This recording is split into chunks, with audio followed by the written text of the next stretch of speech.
Bo and I would like to welcome all dog parents today, to witness what I think is the most important speech of my presidency to date. The subject is dog health and safety. I would like to start out by saying, Bo is a part of our family and his health and safety is very important to me. Here is a picture of us in the car taking a little trip. As you can see, Bo is a little more comfortable in my car than he would be if he was going on a trip with Governor Romney's family. As they talk about in this video. Big dog controversy. Back in 1983, you took your Irish setter, Seamus, on a 12-hour road trip tied to the roof of your car. No, Let me finish. Let me finish. In a kennel, inside a kennel. Yes. Okay. I have a yellow lab named Winston.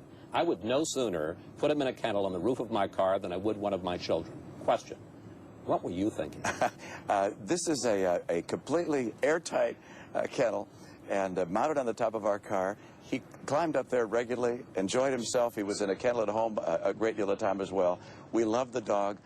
It was where he was comfortable, and we had 5 kids inside the car. My guess is he liked it a lot better in his kennel than he would have liked it inside. Well, I got to tell you, Massachusetts law and dog lovers, and I'm one of them, take this seriously. Massachusetts law prohibits carrying an animal on top of a car, even in a kennel, as cruel and inhuman. Do you really think you did nothing wrong? I wasn't familiar with that in terms of Massachusetts law. Love my dog. We've had a lot of dogs over the years. Love them. Seamus, as his name is, climbed up there all by himself, enjoyed his ride. And whether you're in the back of a pickup truck or in the rooftop carrier, it was a good ride. And all I can tell you is I didn't know that there was any problem with that in terms of the law. And he was a good friend of the family. We love our pets. Now, I hope the governor really didn't mean the kennel was airtight. At least for his dog's sake I hope it wasn't. I hope dog parents are not too hard on Governor Romney. He probably just had a short-term lapse of judgment, and the fact he was a governor and didn't know the law is no big deal. I mean, this lapse of judgment should not disqualify him from being the next president, do you think? But do you know what pissed me off more than Romney's poor treatment of his dog? It's those misleading dog food commercials that we see on TV. These commercials should be taken down, but I can't get Congress to act on this, so you as dog parents are going to need to spread the word, in order to stop them. Let me first show you one of these misleading commercials. Have I got a surprise for you? A mouth-watering combination of ingredients I know you're gonna love. Yes, it's Beneful Healthy Fiesta. Made with wholesome grains, real chicken, even accents of tomato and avocado.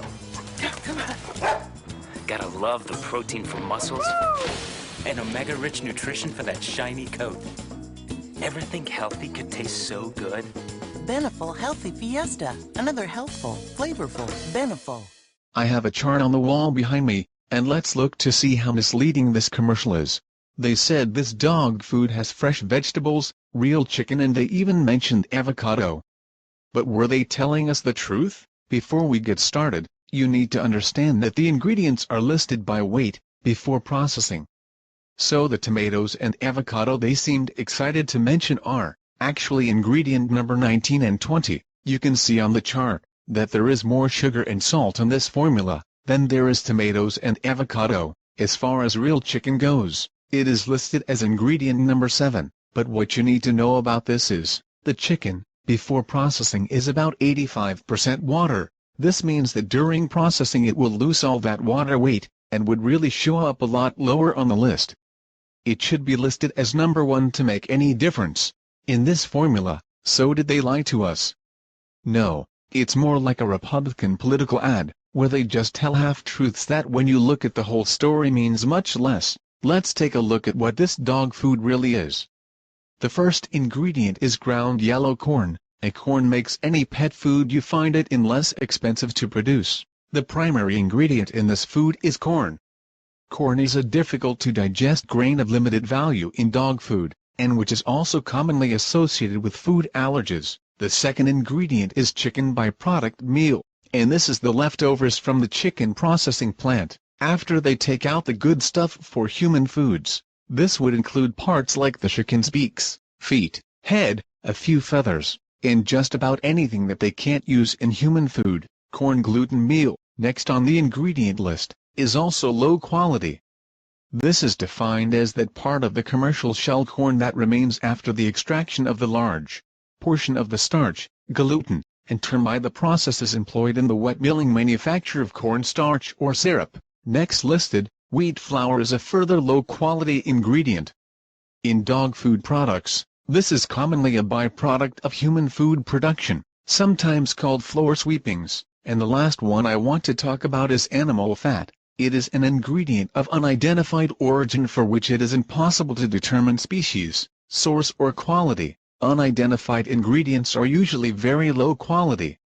AAFCO define this as obtained from the tissues of mammals and/or poultry in the commercial processes of rendering. Oh, and one more thing. Do you see all those dyes listed?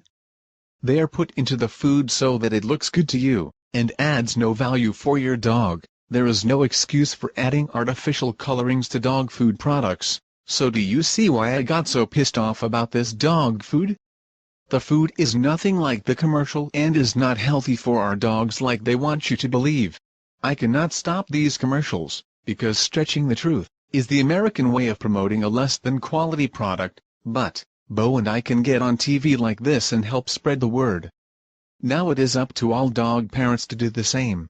Bo and I beg you to go to the website listed above and watch and spread the dog food video reviews. Send them to your friends on Facebook. Please do it now, so that we can get these dog food companies to pull these misleading ads. Bo and I thank you for inviting us into your living room, and God bless dog parents everywhere.